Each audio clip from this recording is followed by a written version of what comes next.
মসজিদে নববীর শরীফের চেহারের সামনে নিয়ে দেখিয়ে দিলেন, ইনি হলেন আমাদের রাষ্ট্রপ্রধান, ইনি হলেন আমাদের খলিফা, আমিরুল মুমিনিন, গাইসুল মুনাফিকিন, যার বেলায় আমার রাসূল নিজেই এলান করেছেন আকাশের মধ্যে যত নক্ষত্র আছে তার চাইতো যার আমল বেশি তিনি হলেন ওমর ইবনুল খাত্তাব রাদিয়াল্লাহু তাআলা। নয় বরং আমার রাসূল বলেন, আমি জান্নাতের মধ্যে যার ঘর দেখে এসেছি তিনি হলেন ওমর ইবনুল খাত্তাব।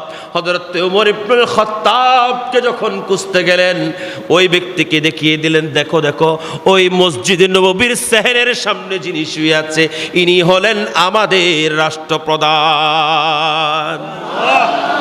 রাষ্ট্রপ্রধান ঘুমাচ্ছেন, ওই ব্যক্তি কাছে গেলেন, ওই ব্যক্তি কাছে গিয়ে দেখলেন হযরত ওমর ইবনুল খাত্তাব একেবারে নরম তুলার বালিশের মধ্যে না, ওমর ইবনুল খাত্তাব শুয়ে আছেন মাথার নিচে একটা ইট দিয়ে।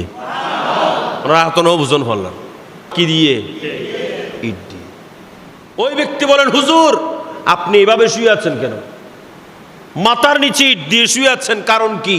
ওমর ইবনুল খাত্তাব বলেন, আমি যদি মাথার নিচে ইট না দিয়ে মাথার নিচে নরম বালিশ দিয়ে ঘুমাই তাহলে আমার ঘুম বেশি হবে।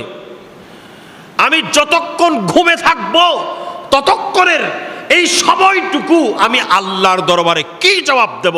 কারণ আল্লাহর পক্ষ থেকে আমাকে একটা স্পেশাল দায়িত্ব দান করেছে।